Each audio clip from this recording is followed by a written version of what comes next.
agree.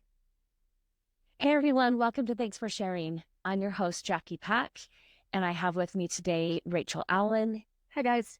And we are excited about this topic that we're going to be talking about today and recording this podcast episode on. Maybe minus the last one we did, which was on like how to stop watching porn and treatment of porn and stuff like that. Which is really at the heart of kind of what we market and what we do and all of that type of stuff. But a lot of our podcast episodes this year, I would say, have been around deconstruction, spiritual deconstruction. Understanding abuse in those structures. Yes, and the family systems within religious structures, all of which I think we love to talk about, as you can tell. But today we wanted to talk about Reconstruction. I think sometimes, if you're part of the deconstruction conversations that happen, and I think more and more of those are happening, sometimes the conversations that are missing are Reconstruction. Yes. And Reconstruction is, that's really the exciting part of the deconstruction. It's the rebuilding. It's where hope is found. It's intentional. It's creative. There's a lot of options. Yeah. So we're going to talk about Reconstruction today. Yay. Yeah. I'm really excited on this topic because I do think, and we started this podcast really talking about like the buzzwords of deconstruction and like where it was coming from and what that looks like. And I think it's really important. I think that is a really important part of this process. But the deciding what we're keeping or the deciding how we're going to build something new or the deciding, like making a conscious decision to choose something that works for us is the cool part of therapy. Mm-hmm. It's the cool part of this process. Right. And there's a lot of grief that comes with the deconstruction process. And though these things often overlay, like deconstruction and reconstruction can be happening kind of at the same time in different spaces or whatever, reconstruction is less about the grief process and more about moving forward and growing and changing and shifting. It's a lot more dynamic in that way. And I always think about if you go to Europe, all the like roads are super tiny in big cities because all of the buildings, the current buildings, have been built over old building sites, right? And so like they never really widen the roads or things like that. So like you get these really, really tiny lanes. And what I think is fascinating about that is like most of those cities had points where they could have paused to say, what do we want to do here? Right? Like major city, Paris is one that I always think about. Paris has burned like 5 times, right? And in every one of those burnings, there was a point in which Paris could have decided, we're going to like spread out, make some new roads, do that. But they kept reconstructing over the deconstructed parts without really thinking about, does this actually work now? And I think that the fun part of reconstruction is that like, does this work now? Or do we want to build something different? Mm-hmm. Well, and I think there's I've been having conversations with several different clients. This is just where they are at, who have been in a deconstruction. And I want to say, like, I do think therapy itself, I think we have said this, therapy itself is a deconstruction process. Yes. We're deconstructing beliefs that needed to be in place for us as children to get to adulthood the best that we could, right? Mm-hmm. And then at some point deconstruction happens. And I have different, like, I've had some clients where their deconstruction started politically, and then led to family of origin. And maybe that's when they entered therapy.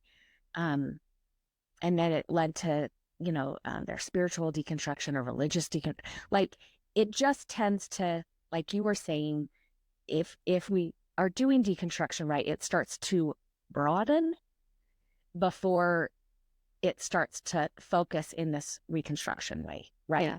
Mm. And sometimes I say to clients, like, I don't know that once we've started a deconstruction process, maybe we're never fully done. I think we can do it quicker. I don't think there has to be the same level of anger or grief that there was originally. Yeah. Um, and maybe we're reconstructing much sooner, right? We're deconstructing one day, reconstructing the next day, or even for 2 hours, and then we're having a conversation and we're reconstructing some things, right? I think it can shorten, but I just think there's a lot to deconstruct and reconstruct. We're dependent and vulnerable for a really long time as human beings. Right. And I just think that means there's a lot of things to deconstruct and reconstruct in our adult years. And I think that's beautiful. I don't think that's necessarily a bad thing, right? But the reconstruction would be where we're making meaning, Mm-hmm. where we're redefining things and growing and asking ourselves, okay, well, so what's required of me now?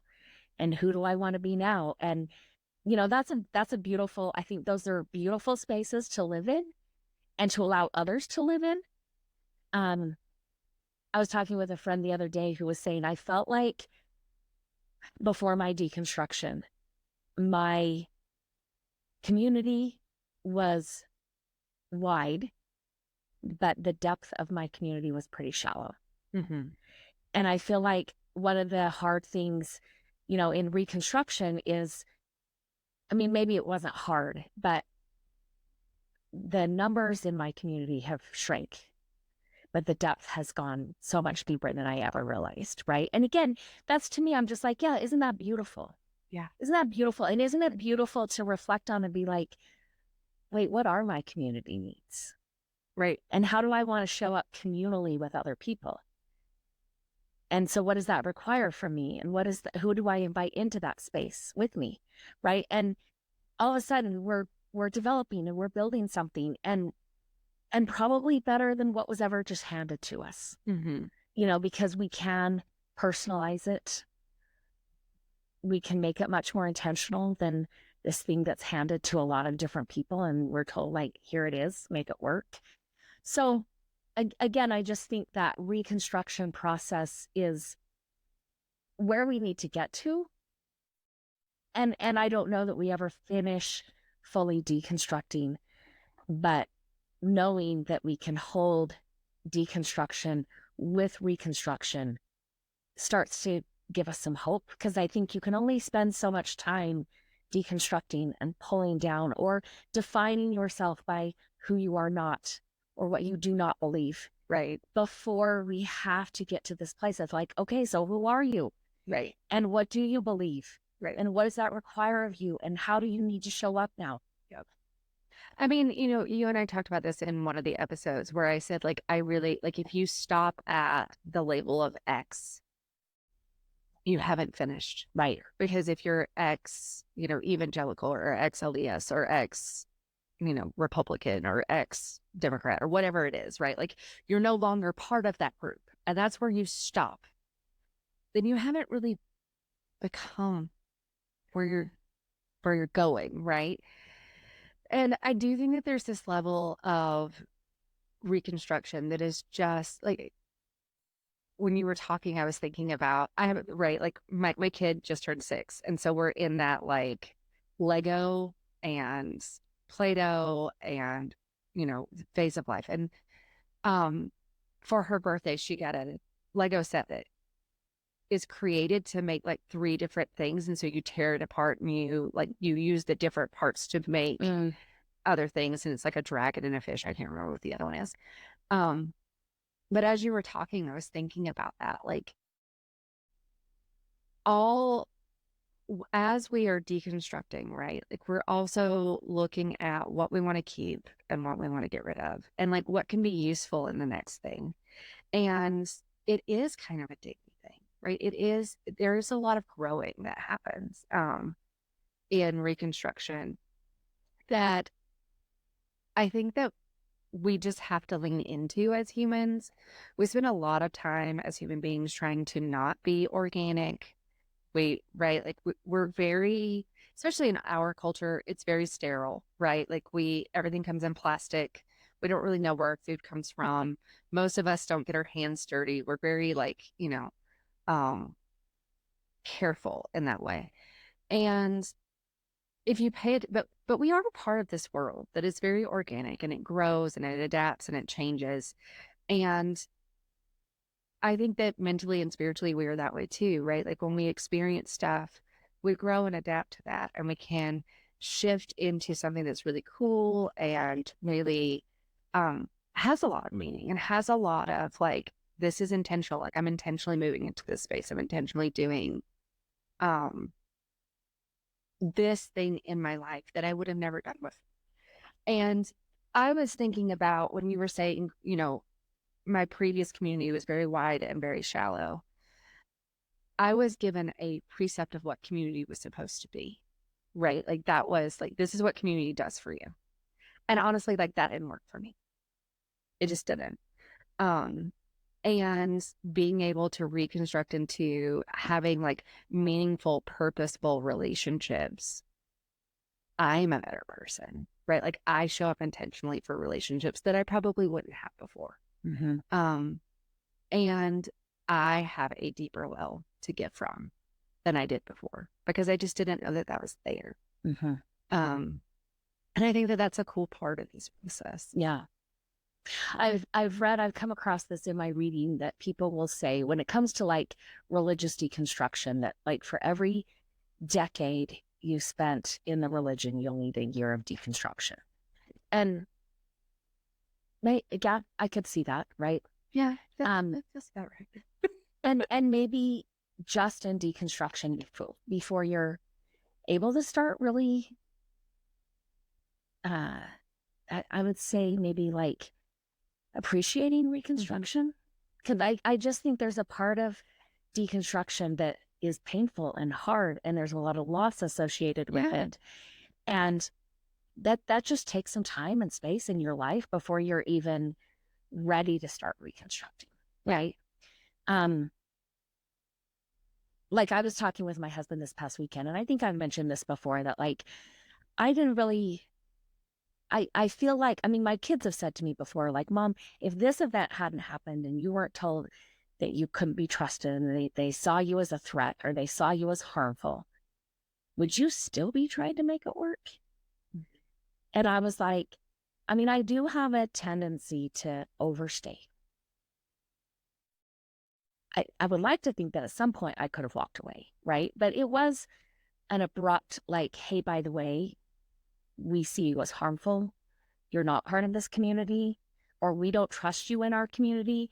And that was traumatizing to me, right? Mm-hmm. But I was talking with my husband just this past weekend, and I was saying like I'm actually in a place where I can look back, and while that was not my intention. I honestly thought I knew where this line was of being in and being out, and I always thought I was clearly on the right side of that, or the side that would make people comfortable, right? I honestly believe that. And I was trying to be intentional about it. Like there were maybe a few times I got close to that line, but in my mind, I was always, when I would articulate or verbalize things, I was always clearly on the right side of things. Now, what I realized is I alone didn't get to define where that line was. Mm-hmm. And where I put that line was not where they were putting that line. And so I'm like, I can actually look back and be like, I can see it. I can see that I was a threat. I can see that I was harmful. It was nowhere near what I intended or what I was trying to do. But I'm like, it's less painful for me now. And I can even, so there's some space there where I can be like, I see it. Yeah. I get it. I'll even accept part of that, right? Yeah. That like, I honestly thought that where I defined that line was where everybody would define that line. And I can see I was wrong. Right. I can own that I was wrong. And so if I'm clearly on the other side, okay, okay, right? And not have that angst and pain associated with that, and still be like, yeah, that wasn't who I thought I was shot. Like, it was never my intent to be threatening and harmful. Right. But yeah, I can see if this is if their line was 30 feet back, yeah, okay, yep, yes. And they got to define They're like, that their line was, even as a community, that their line was 30 feet back. right. And okay, I can accept it, right? Which I feel like has gotten me, I mean, I'm almost 10 years out. And so I'm like, I mean, it's a little more than a decade or a year for every decade. But I feel like I reconstructed a lot of different things to then just have that occur to me and be like, oh, yeah, I can see that. And not take it so personal and just be like, yeah, okay. Yeah. It always makes me think of The Village, the movie by M. Night Shyamalan. And if you haven't watched it, spoilers. Uh, Although it has been what, 20 years? yes, even though it's a long time. I think it came out when I was in high school. So, like, if you haven't watched it, you're probably not going to yet. So, um, right. But this community is built to be very like, a lot like the Amish, or I think it's more Puritan in nature. But you go through the whole movie really believing that it's like in probably like the 1500s, 1600s, and it's not. Um, but the community itself was so like the community value was to keep the kids safe, right? And Which is a good value. which is a good value. It's a value. Um, but it didn't allow for exploration or creativity or nuance, right? Because to keep things safe, we have to keep it organized and the same, and we have to like be able to make contingency plans on contingency plans. I mean, we're also operating from a threat, Yes, perspective, right. right? And I think, right, like some of that reconstruction process is just saying like, yeah, it's going to be scary and dangerous, right? Like, and as humans, we kind of lean into that, right? Like we have a part of us that very much pulls into this fear-based space of like, we can't go, we can't, like, we get really comfortable in our habits and our routines and right to stay safe. But we also have this other part of us, and it's a big part of humanity that is about innovation and creativity and frontiers and pushing ourselves past our limits and finding space and finding the line between, you know, comfortable pain and too much pain. Like we really like that space as humans, right? Like that's how we've discovered most things in this world, right? We've pushed ourselves past our limits of safety. But those are different questions than like, I mean, maybe it's a different operating space. I'm operating from safety, Right. which then allows me to ask different questions. Right. Sometimes I'll talk with clients and I'm like, okay, so if everything's safe and it's safe to be you, it's authenticity, right? Now we have questions of like, well, what does that look like? And how big am I actually as a person? And what does that look like? And how do I stretch like very different questions than like, I need to stay safe. Right. And so like I have some clients that, we've been working together for years and they've done deconstruction in a lot of ways, but now all of a sudden they're like wrestling with, I have one who would say like my family, I grew up with surrounded by conspiracy theories. And I'm now a parent. I mean, not just now a parent, but like I'm having to confront things that my family just acted as though they were a given. And he's like, I mean, I at least am further enough down that line that I know those aren't my beliefs. But I just know those aren't my beliefs. Right. I haven't really reconstructed what my beliefs are. Right. And so we're having to reconstruct beliefs around SSRIs and medication to help our mental health. Like we're having to, I mean, he's like, I mean, I guess I didn't realize I would need to reconstruct these ideas or these beliefs. Which again is fascinating, right? Like I there's a book that where the long story short, there's a doctor and he's in a village in which like people believe in like the spirits do things or like Is this fiction or? it's fiction. Okay. Yeah, it's fiction. You know. Because that's where Rachel's world is. But one of the things that I think is really, really interesting is he says something about like it is easier for people to fear the things that they don't know and don't understand versus the things that are right in front of them. And so it's easier to make up a story about monsters than it is to recognize, like, I don't know my shadow self. Mm. And that shadow self can be damaging to other people. And I think that that work is part of the reconstruction process, right? Like, I know the dragon that lives inside of me and I know how to tame it. And I know what works and what doesn't, and how to shift that in a way that is constructive and is, community driven and is life giving or creates meaning or whatever that is, versus like this raging dragon that's just destroying things, which I think is some of deconstruction, right? Like we need that to get right. We need to get angry. We need to be sad. We need to be able to grieve. We need to be able to deconstruct. And we have to create space for something else to grow. And unless, like even in our world, unless we just, nuclear bomb something beyond repair, things grow back. Things show up in new ways and in new places. And it's always interesting to see what does come in, right? Like if you watch a fire, like forest fires are kind of big out in the West. And have been for, most of the time that I've lived here.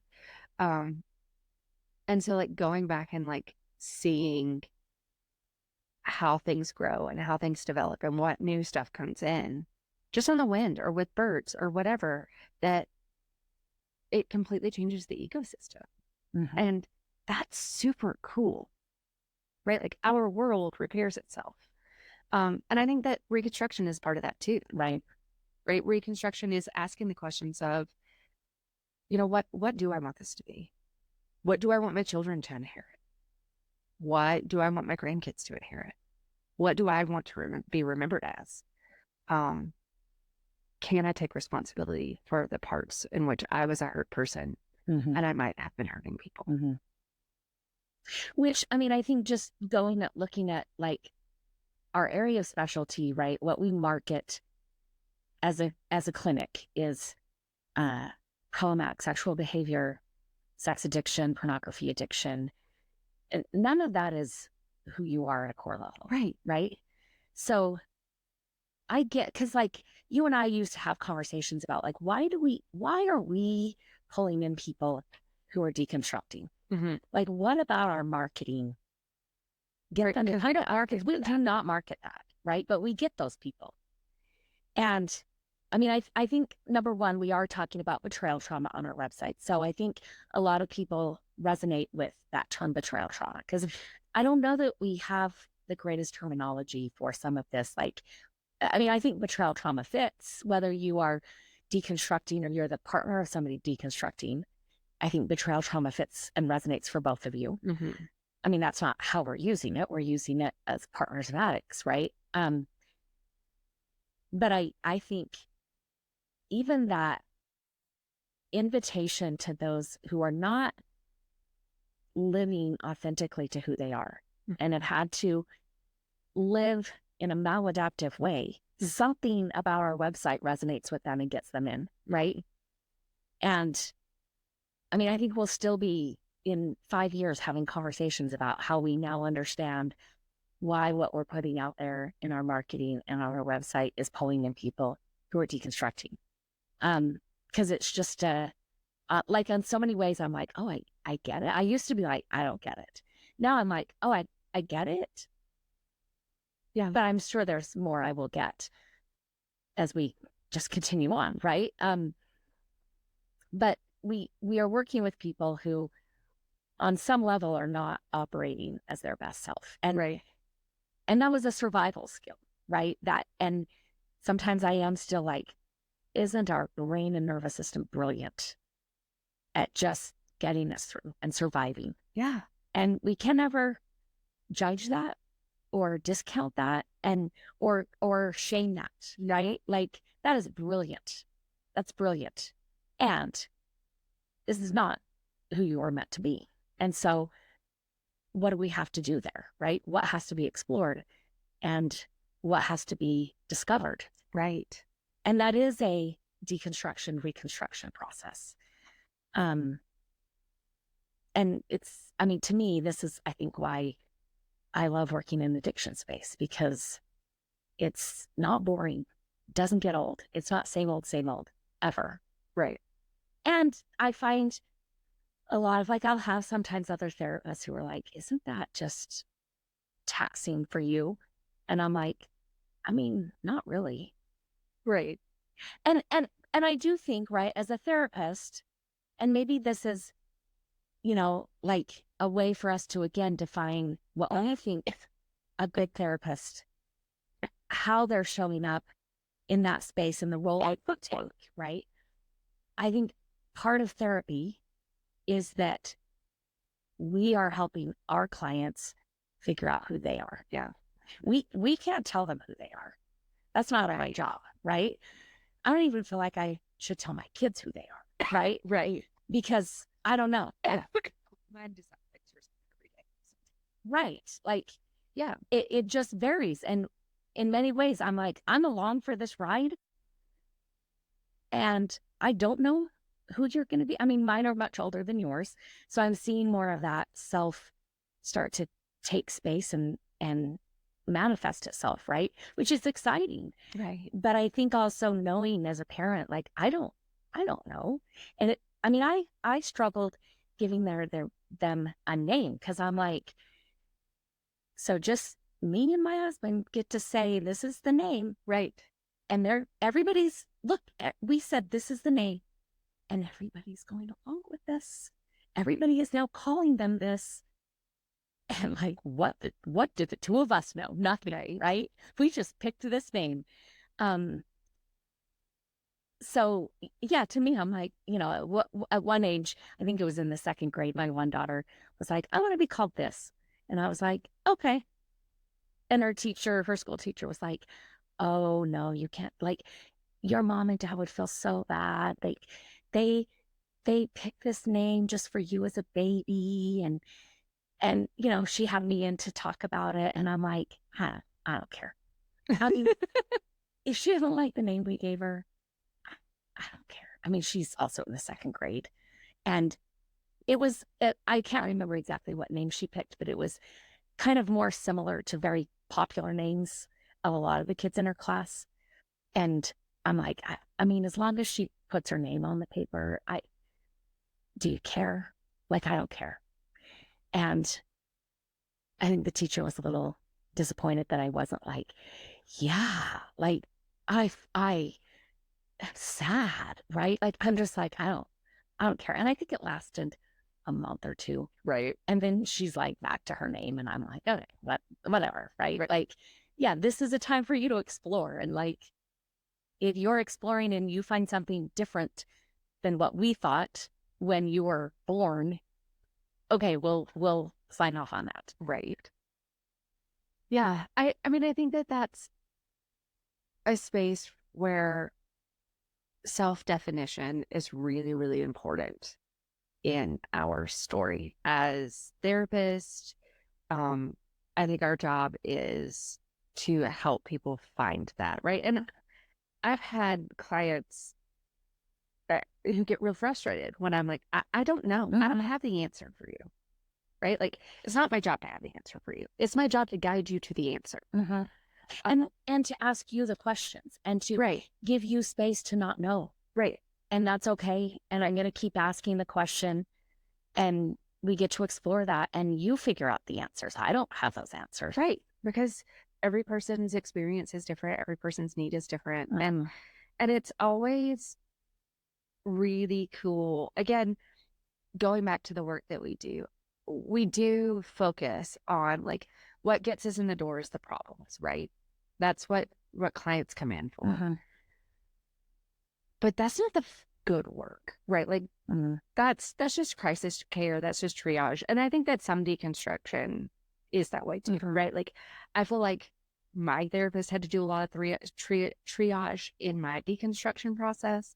I feel like there was a lot of just like, okay, let's make sure you're safe while you're falling apart. Mm-hmm.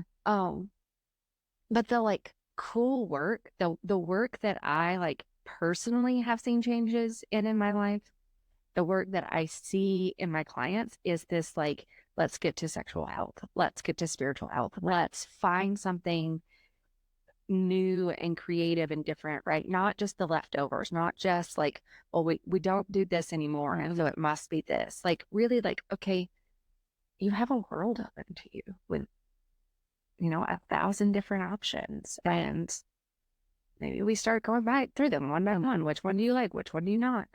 Um, which one works? Not even likes, right? Like, Right. which one fills your soul? Yes. And I mean, I was talking about addiction, but I think it would be similar for anxiety. Yeah, I mean, anxiety is getting in the way of you being you, right, and figuring out who you are, because I've got to do this, or my anxiety says not this, and right, or depression, right, or a lot of mental health illness that is out there and diagnosable, right, is actually, I think, maladaptive coping. right, And it's not who you are.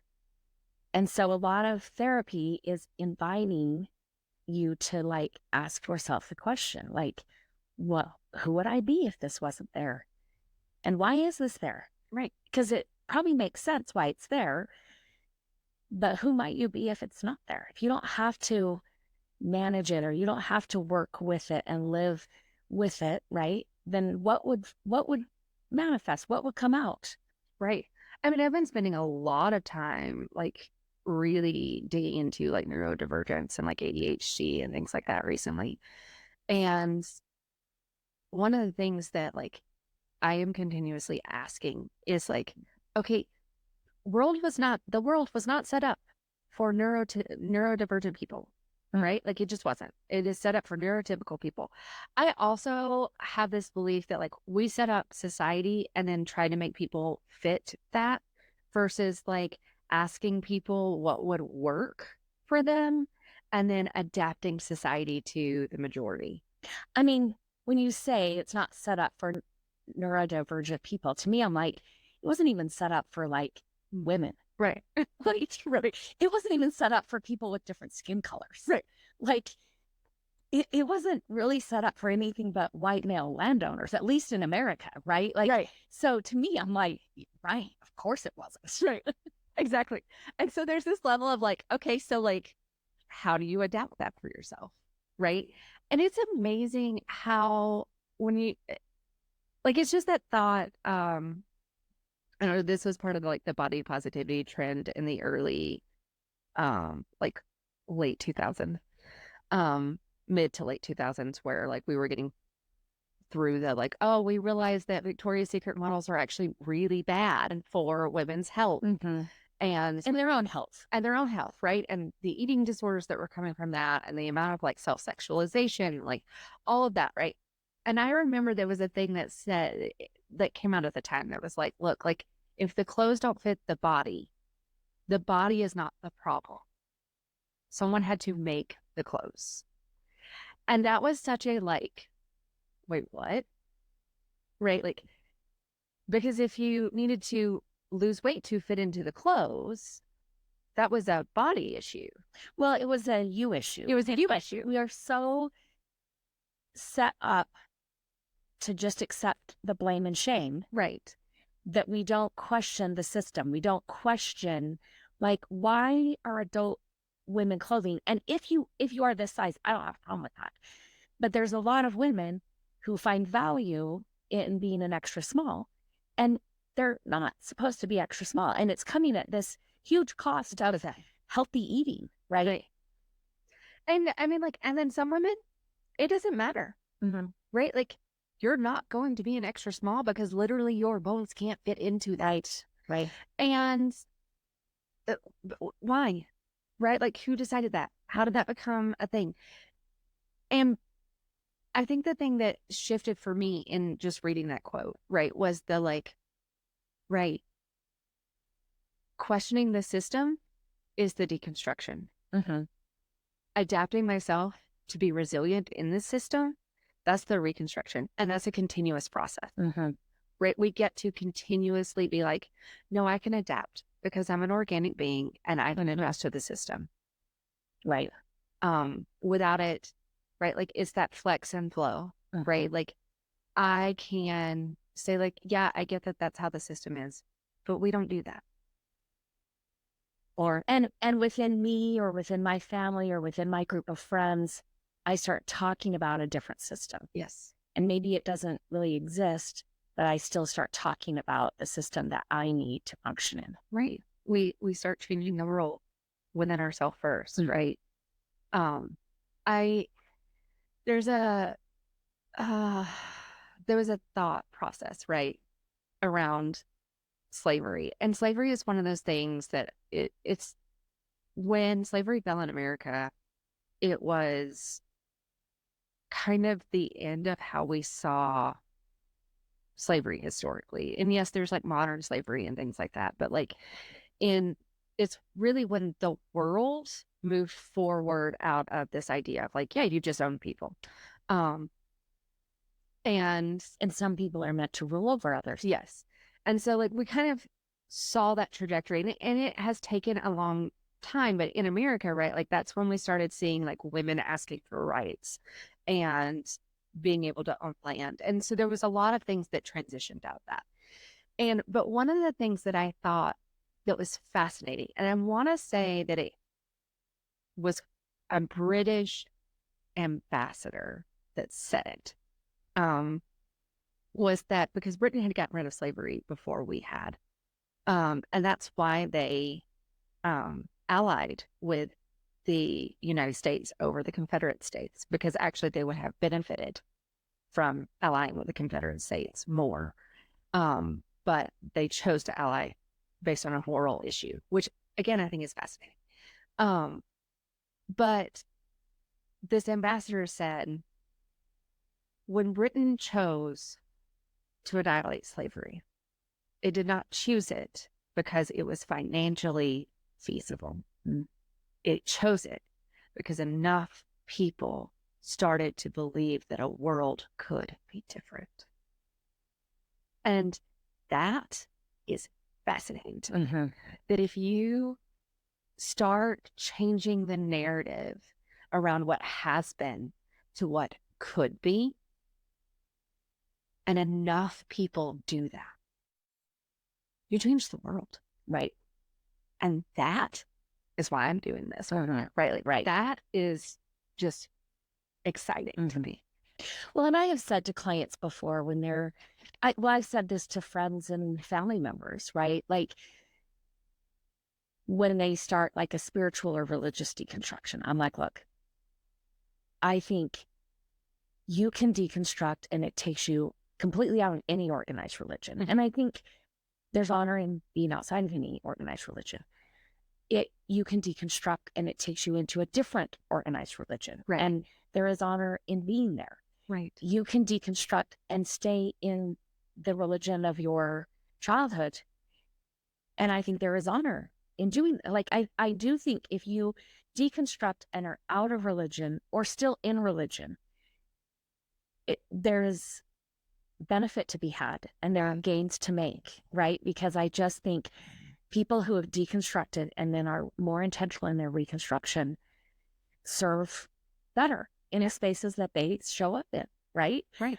And so, like, I don't know where you're actually going to reconstruct into. And it's not, I mean, it'll be my business because I'm your mental health therapist, right? But I don't really have a dog in that fight. Right. You know? And sometimes we have conversations about where I had to reconstruct into. And I'm fine telling them at that point, right? Like, this is where I am. But that doesn't mean that I expect you to follow the same route, or that there's only honor in being the same. Right. Because I think that's one of the things that I had to deconstruct, was this value that we have in sameness. Mm-hmm. That to me, I had to be like, is that actually valuable, or does it feel like an illusion of safety? Right. That everybody thinks the way I do, or I like, and I just was like, actually, maybe I don't actually value sameness, right? And as I started showing up with people who were not the same as me, whether that's a different skin color, a different sexual orientation, a different gender, and being able to show up and be like, okay, I don't know who you are, Mm-hmm. and you don't know who I am, but let's figure that out. Yeah. I just had such beautiful moments with people, right? That I was like, yeah, I don't think there's as much beauty in sameness as I was led to believe. And I think the beauty comes in I think actual connection comes when we are different. Yeah. And, and by me, we're both female and white and heterosexual, but that doesn't still equal sameness. Right. Right. And when I have to show up and be vulnerable and say some things, and then you get to do the same thing, and I hold just as much space and honor for that, then now we have connection. Right. Because there's freedom there too, right? And I think currently in the United States, there's a lot of rhetoric around freedom, and I still think we're missing the point. Mm-hmm. I mean, also there's a level in which like the term freedom is getting used, and I'm not sure that everyone who's using it knows what it means. Right. I had this conversation about book banning yesterday, and I was just like, no, like I'm sorry, like I draw a hard line at censoring the written word. Like that's a hard line for Rachel. But I do think that there's a level of this, right? Like when you're talking about sameness, when you're talking, one of the things that was fascinating to me, and it was a um unknown side effect, I think, of my deconstruction process, was how many people I thought were the same as me. Mm-hmm. And when I started being really vulnerable about the ways that I was struggling and the ways that I was different, or even like in the reconstruction process, like owning that space of like, yeah, I'm not there anymore. This is where I'm at now. Um, I found that even within the people that I thought were the same, there was a lot of things that they were just scared to put on the table. Mm-hmm. Right? Like they just didn't know that they could put it on the table. Mm-hmm. And that has been beautiful to me, to see how my story of being able to be more vulnerable and be more open and speak from a place of like, I know who I am now, and I'm not constantly like hustling to try to get approval from people that don't know me. Mm-hmm. Um, gives me a lot more space to be safe for other people to be like, hey, I see this. Hey, I know this. Hey, there's this thing that happens with me, and I have a question for you. Really. And that's just like, that is just great. Mm-hmm. Deep community. It requires us to show up different. Yeah. When we're operating on, I'm assuming this person's different than mine, Right. and still valuable. Maybe we are equal in value, but probably different. Mm-hmm. I'm just going to approach you different. I mean, whether you're somebody checking out my groceries or not, like I'm still, that interaction is going to be different than if I assume you're the same as me. Right. Or like, because I think sometimes, at least in the religion I deconstructed from, I do think, and again, I think there's people who reconstruct and stay in this religion, and that is not their attitude. And this is where I think they benefit the whole community by staying, which is there's a one-upness. Yeah. And for them being in those communities when they have deconstructed that and are like, no, no, no, this does not make us one up on everybody else who is not this, right? No, that's not what this is about. it changes It how you does. show up in other places. It does. It does. And you know, it's when you were saying like you can reconstruct in these different ways, right? You can reconstruct outside of the religion into another religion in the same religion. Um, I have people in my life that have done all three. And the reality is, and really the book Falling Upward that we pull a lot of the deconstruction reconstruction process from, right? Richard Rohr reconstructed back into Catholicism. Yeah.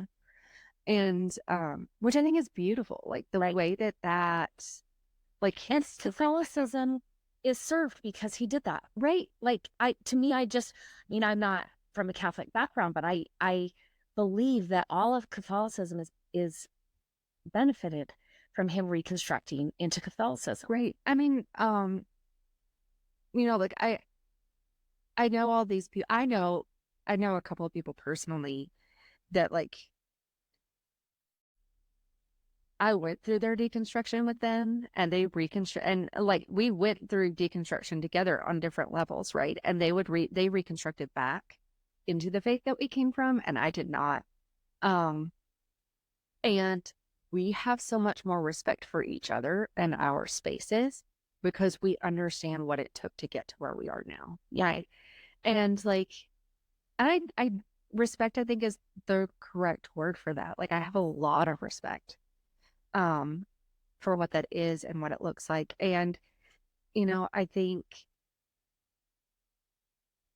we do get the right to own the narrative of how we live our faith, how we live our mental health, how we live our recovery in so many places. Mm-hmm.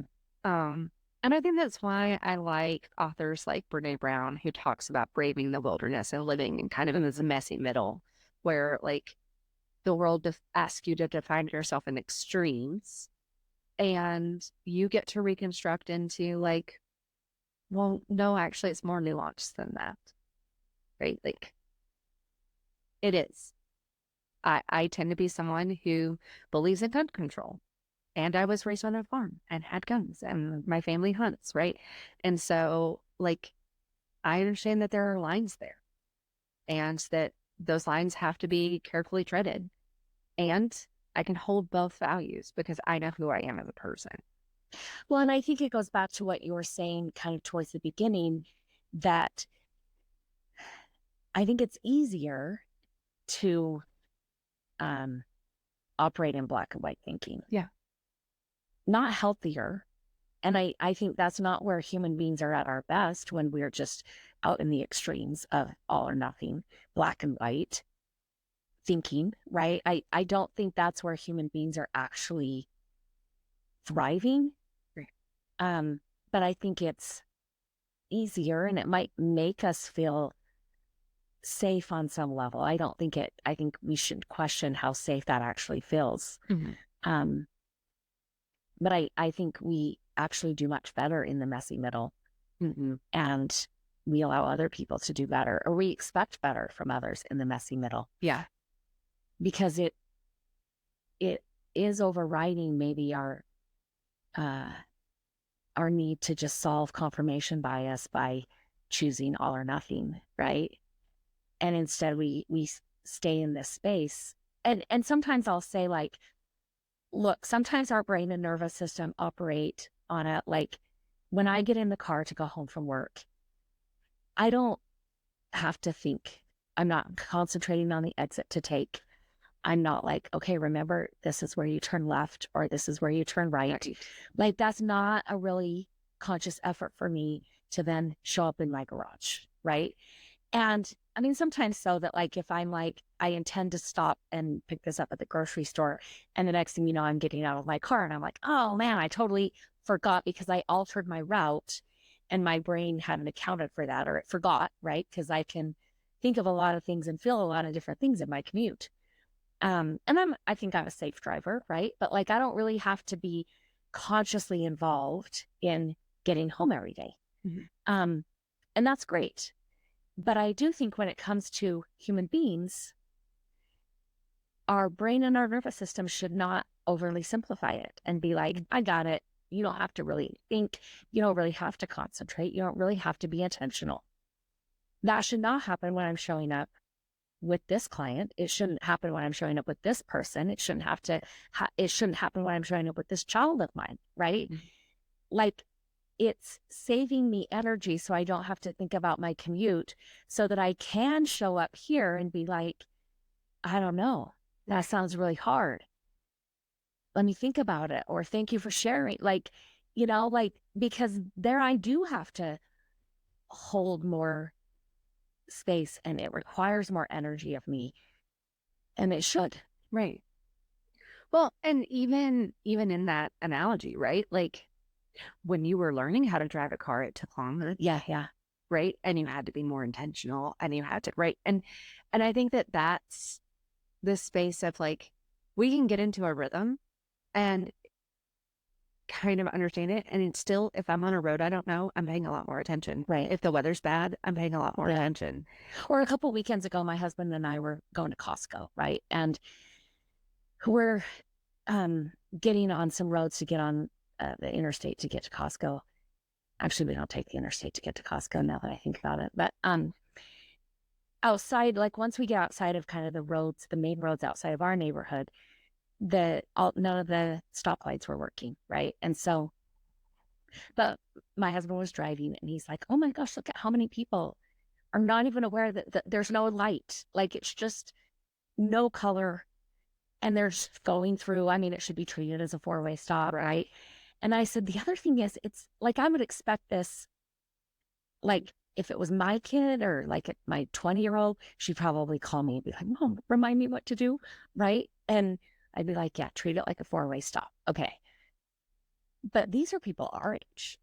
Like they've been driving a long time and they're just like going straight through and like they don't know if they have a red light or a green light or if it's yellow. They're just going right on through and we're all having to be very cautious, right? That these are not the bulk of these drivers are not new drivers or young drivers. These are decades old drivers, right? And they're not even aware.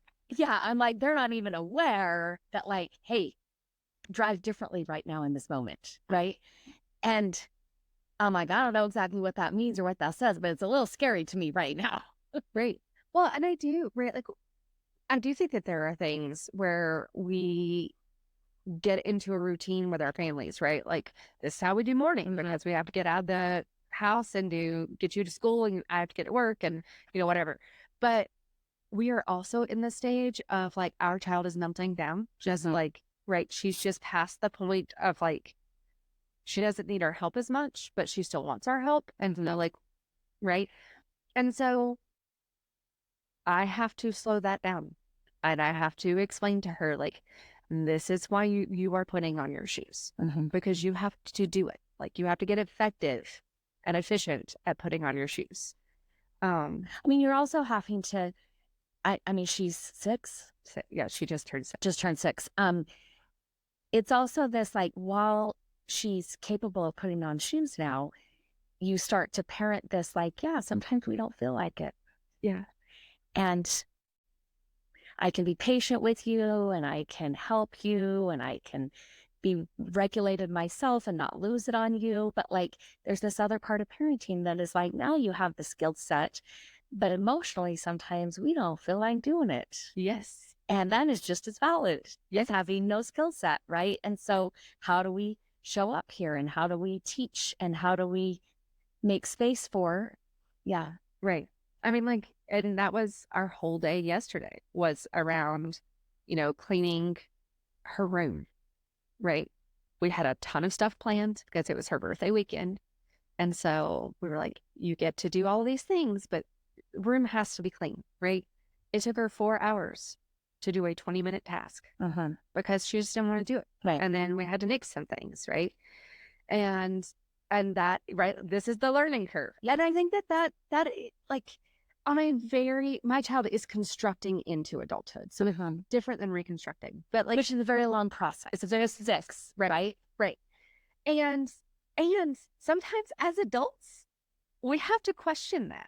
We have to question, like, is this worth it? Is this what I want it to be? Is this, does this work for my family? Right. Uh-huh. And some days as a parent, you're like, okay, actually, we don't, we're taking a day off. Like, right. Like, Right. because that happens too. And we get to do that as adults, and Right. our kids should get to do that. And so some days it's like, okay, that the learning curve.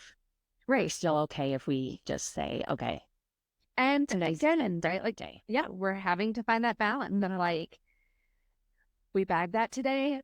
We bag it too many days. We might have created a habit of bagging. Yeah. Right. And more work to do. Right. And so like, we're kind of the point of all of that is like, when we start reconstructing, we are very intentional. Mm-hmm. And some days we're overwhelmed. Mm-hmm. And right, like I have days where I can feel myself moving into my old default settings. I can feel myself moving into like my old way of thinking or my like whatever that is. And I have to like consciously be like, right, but I don't actually believe that anymore. Mm-hmm. And sometimes I have to do like a mini grief process of like, I did believe this. And this is what it did in my life. And this, right, like, and I have to kind of get to the mini grief of acceptance of like, and this is where I'm at now. Mm-hmm. And this is what I'm doing now. And I love that. Mm-hmm. And I'm okay with that. And right, there's a balance there. Right. Because we can easily go back into deconstructing something that we've already deconstructed Mm-hmm. when really sometimes it's just the grief of like, yo, that's gone. Mm-hmm. And we are building something new, Mm-hmm. but that is gone. Mm-hmm. Or connecting with, there's a reason it's gone. Yeah. There's a reason I don't believe that anymore. Right. And so in this moment, with what I know today, how do I show up in this situation? Right. There's a lot of grace, Mm-hmm. I think, that comes in the reconstructing process Mm-hmm. and learning how to have that for ourselves and have that for others. Yes. Yeah. Which is the messy middle. Yeah. I don't know that we ever graduate from the messy middle, but I think we start to see how much beauty there is in the messy middle. Mm-hmm. I also think this was something that you and I talked about earlier, and I think it's really important to understand what this is. In deconstruction, we don't have a lot of capacity for other people's thoughts and feelings and nuances, right? Like you kind of shared your story in the beginning of like, you can see what that you had crossed that line and that you had hurt some people unintentionally. When we are deconstructing, when we are in that place, it is a place of grief. It is a place of crisis. We don't have a lot of capacity for other people's emotions or other people's spaces. And I think some people do that more than others, right? Like, but reconstruction is a place where we get to grow that capacity and recognize like, this is what I am accountable for. This was my impact. Mm-hmm. This is my impact. And can I repair that? Mm-hmm. Because when we're deconstructing, there's a lot of crisis that happen. Mm-hmm. And I think in reconstruction, there is a lot of repair, right? Like we're talking about a lot of repair. And we get to choose whether or not we want to repair relationships or not. Right. I mean, I'm not calling any of them up and having that conversation. Right. And we did, I mean, when we moved like 40 minutes south of where we lived, right? And so the feeling of like going to Target or going to Costco and being like, I'm not going to know one person in this store. Mm-hmm. And the chances of me running into somebody is very small. And it felt amazing, right? I don't think I fully recognized how much I was living with that before until we moved. And I was like, nobody's going to know me. Like I can go to the store and just walk down a different aisle and not have to kind of peek down the aisle and see who's there and if I'm going to run into somebody. Now, I will say, I mean, if I did run into them, I think I would be different than I was back then, right? And I wouldn't be peeking down an aisle. And I wouldn't feel a need to shrink or to make myself small because they're probably judging me or have heard things about me or whatever, right? Mm-hmm. I wouldn't show up with that energy anymore. Right. which is progress to me. Like if I did happen to see them someplace, right, I would be fine. I'd be okay. And we may not even need to talk about it, right? But I could acknowledge them. If they want to acknowledge me, that's fine. Right. And I think that, right, like that idea of getting to choose Mm-hmm. is a huge part of Reconstruction. Yeah. Like it's just like you get to choose. Mm-hmm. And let's talk about, because like sometimes with the people we work with, you know, I was talking with a couple just last week in their session, and we were talking about how like his deconstruction was much more intentional, and he chose, you know, and the analogy they used is he chose to jump off the cliff. And because she was his partner and she was tied to him, she went over the cliff, and she didn't choose it. And she didn't really see it coming. And she just all of a sudden was over the cliff. Right. And she's having to deconstruct stuff because he is. And, you know, like that's a different, I mean, his deconstruction was still traumatizing to him. Hers was traumatizing in a whole different way. Right. And they're now at a place where they can start to have those conversations, and they can both see how, and he's able to see how, yeah, that impacted you. And I mean, it is what it is, right? But he can hold space for how that felt to her, and the pain that that caused her, and not go into shame or blame, right? And just have the conversation. Right. Which is huge, right? Like that's when you realize like how deconstruction can affect your partner and does affect your partner. Not can, does. It does affect your partner. And being able to have those new, like those very healing conversations, right? Like we do this a lot with like the Gottman work of like if there's been a big betrayal, we do a lot like repair. We work on building trust and building repair. And that is part of it. And most of that is hearing, Yes. and listening and reflecting and making space for, And allowing them to own their own story, right? I think that that's one of the things, like our experiences can be very different of the same event. yes, Even in a partnership, and allowing them to own their experiences and talk about that, and not getting defensive, and not like feeling like it invalidates your story, I think is part of that reconstruction process that is so beautiful. yeah, yeah.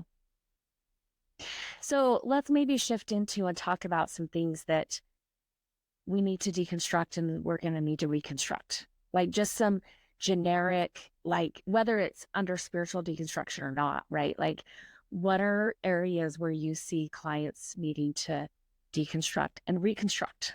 I mean, I usually start with like, what are the rules, right? Like, what are the rules in which we are living life?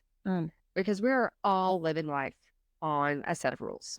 And even if it's more rebellious. yeah, even right, like even if the Bible is, you know, I just hate authority, and so I balk at any authority that comes at me. Well, that's a rule. I don't know, it's a very functional rule, but it's a rule, Right.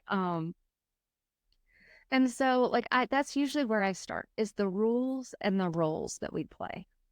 Right, like who are we to other people, and how much of that is required of us, and how much of that is volunteer. Um, and which feels pretty basic, right? Like you can do that and not go super deep. It's not my experience, but you can. Um, and I may break that up and do like, what are the rules around sex? What are the rules around faith? What are the rules around work? And what are the rules around, you know, your role in your family or whatever that is? And kind of like slice it thinner as we go. But then the next step is asking, do these rules actually work for you? Right? Like, is this effective? Is this worth your time and your emotional commitment? And like, if not, then like, okay, what do the rules need to be? Or is it as effective as it needs to be? Yeah, right. Right. Because like, I mean, people maybe could say, yeah, it's working fine. Right. But I'm like, yeah, that's not really a yes, this is effective for me. I often use the analogy of like speed limits are great, right? They keep us kind of on track. They make sure that we're not driving too fast on unsafe roads, blah, blah, blah. We don't really actually get to pick Mm-hmm. the speed limit. Like that's a socially designated rule. Mm-hmm. And in the West, speeds tend to be higher than in the East, right? Even on similar types of roads, we have higher speed limits. Right. And really some of it is just arbitrary. Mm-hmm. Right. Like Right. legitimately just arbitrary. And also my driver's ed teacher said, and like maybe he in no way intended to shape a driving habit for life for me, but I do recall him saying, I mean, if you're driving 5 or 6 miles over the speed limit, the posted speed limit, you're probably not ever going to get a ticket for that. And that has become a rule of thumb for me. I drive 5 to 6 miles over the speed limit. And like I was thinking, like I was saying this the other day, right? Because we were having a conversation in the car. And I said, well, if you're driving, 5 or 6 miles over, you're probably not going to get a speed ticket. And my one daughter was like, who told you that? And I was like, oh, my driver's ed teacher when I was 16. And she was kind of like, did he have the authority to tell you that? And I was like, I have no idea. He was actually a football coach. So maybe not, right? Probably not. But I have lived by that. And maybe I should question if I should be living by that casual mention. Right. The rules in my family, our speed limits don't matter. Right. Like my family of origin, they do not care about the posted speed because it's about how safe you're driving. Mm-hmm. And you can drive safe and fast, but you can drive unsafe at the speed limit. And that is their like rule. Now, my mom is also a nurse who worked in the ER for years. So all the police know her. She's never gotten a ticket. It's a whole thing. But that is some of that, right? Like, here's the posted rule. And I've only ever gotten one speeding ticket, and I was definitely over 6 miles.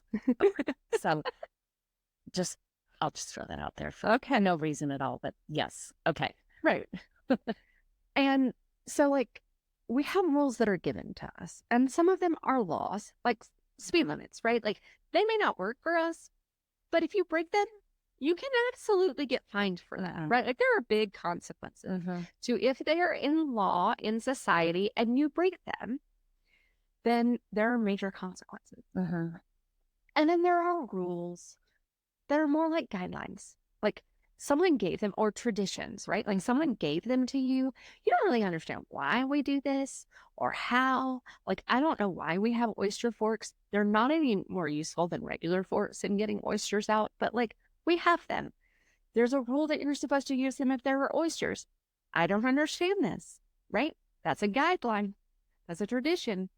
Doesn't actually matter. You don't actually have to own oyster forks. I couldn't even tell you what an oyster fork looks like.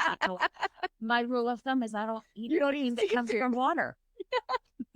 Fresh or sea. Like I just don't eat things that come from water. And so there is a level of this, right? Like where then we have to like, because a lot of time, and before we start deconstructing, or if we're at that heart of deconstructing, where we're starting to do this, we've never questioned which rules are laws and which rules are guidelines. They've all been. Well, and there's also rules that should be broken. Yes. Because if we keep this rule, it's actually unhealthy, or it's actually shaping our society in unhealthy ways. Right. And by starting to question it, we can start to advocate for different change that would be considered progress or growth. Right. And so, right, that's kind of, honestly, that is where I start. What are the rules? What are the roles? Why? And I mean, honestly, you can take that and keep going for years. Well, and then from that, we start to arrive at values, yes, and principles, right, that actually we're owning for ourselves. They're not given to us with a set of hierarchy. Here's the values, here's their order of importance, or here's principles, and here's what's important. We start to define that, Right. or it comes from that thought process Right. of what are the rules? Why are they the rules? Do I think they're working for me? What would it be like if I had different rules? Right? All of that starts to, I think, reveal what at a core level are actually our values, what are our principles. Mm-hmm. Then that starts to shape us in like what's actually required. What do I require of me? Right? Which sometimes with some of my clients, I will say to them, one of the things I noticed pretty quickly is when Utah started having an HOV lane Mm-hmm. or a carpool lane, um, most of my male clients broke it often, frequent, and consistently. Yeah. Right. And I was kind of like, well, wait a minute, this is a pattern here I am seeing amongst my male clients. And what is this? Right. Because the fines are really hefty for violating that. Yeah. Um, and so having those conversations and it started us into a lot of conversations about authority, right? To which then I'm asking them, like, okay, so I understanding your story as my client, I understand how authority over you as a child was misused. And let's have that conversation because just living with no authority or you don't answer to anybody, that's actually not a very healthy approach to life. Right. Um, Probably not going to work in your relationship. Probably not going to work in a lot of areas. If you continue to show up that way, there's going to be some fallout that I don't think you're intending, but there will be, right? And then do your kids get those same rules that there's no authority that they have to answer to? Or is that just a rule for you, right? But what ended up happening is we were having conversations around what does personal empowerment look like? And when you connect to yourself as your authority and you're actually holding yourself to some of those, like, okay, if I am my own authority, then what? Right. And I am accountable to myself at least, right? Then maybe to my spouse and maybe to my kids. And like now, like that's different than just flipping off authority Right. and living life in this way of like, and we're doing some trauma work Yeah. and some reconstruction that says, okay, just because you had bad authority figures or untrusted authority figures doesn't mean you get to flip the bird to all of the authority figures. And it actually requires a lot more of you as an adult Right. who has some positions of authority, whether that's as a parent or a partner or whatever, right? And so now we have to reconstruct. Right. Yeah. And there's so many layers to that when we start to talk about like our values and how what rules and guidelines help us live within those values and how do we like expand that and how do we like create space. It becomes a lot more about in my experience, right? Like it becomes a lot more about um what we are open to versus like what rules we're violating. Mm-hmm. Right? Like and using because road rage is a whole thing in our field. Like it is a side effect that we see a lot. But when we start working, at least with my clients, like when I start working on this stuff with them, the road rage dissipates. Oh, yeah. Right? Like, Yeah. it massively dissipates because like I'm not trying to prove something to people that don't know me because I've already proved it to myself. Mm-hmm.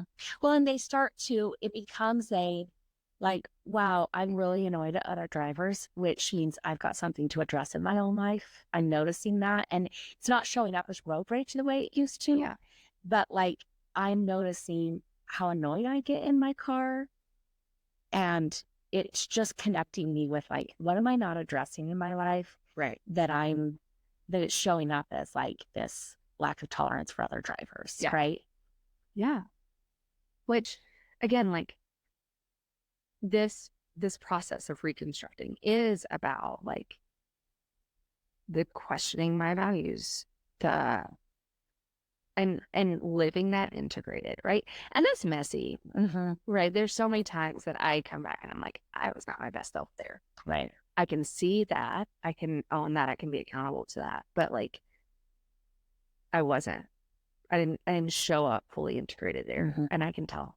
Um, and But that's also some reconstruction that says I get to be imperfect. yes, I I get to be less than who I am capable of, right. and still have value and still be treated with respect and all of that type of stuff. And so then I can own it, and owning that doesn't compromise me. Right.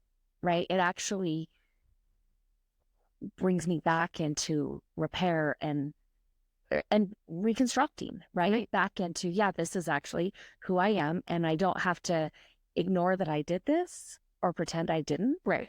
Because I can repair that. And why wouldn't I want to? Right. And like it starts to, again, like I think that we're always, once we start deconstructing, I think that we're always deconstructing and reconstructing. It is a little bit like a Lego project. Yeah. Right. Like, yeah.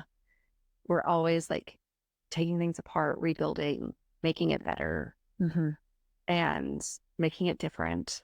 I don't even know if better is the right word, but making it different. Adjusting to what works for us. And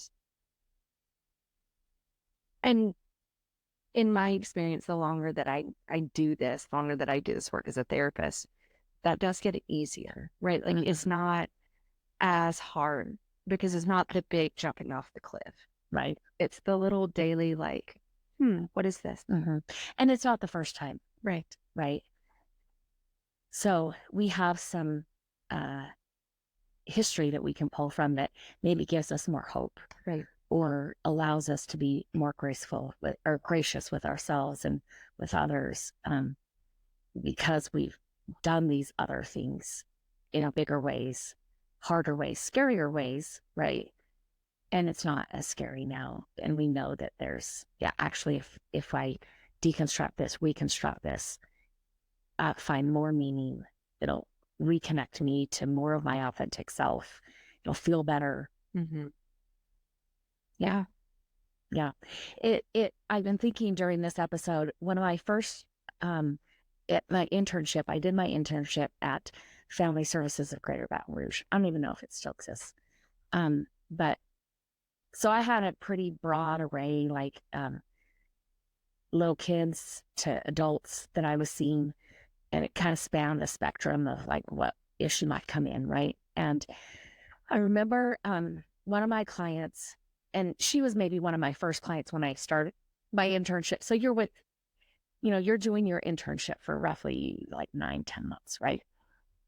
And so I worked with her for like 9-10 months. She was a 6-year-old little girl, and her family brought her in. I mean, I was a little out of my scope of what I knew how to handle, but you're also with supervisors who have eyes on this and are walking you through week to week.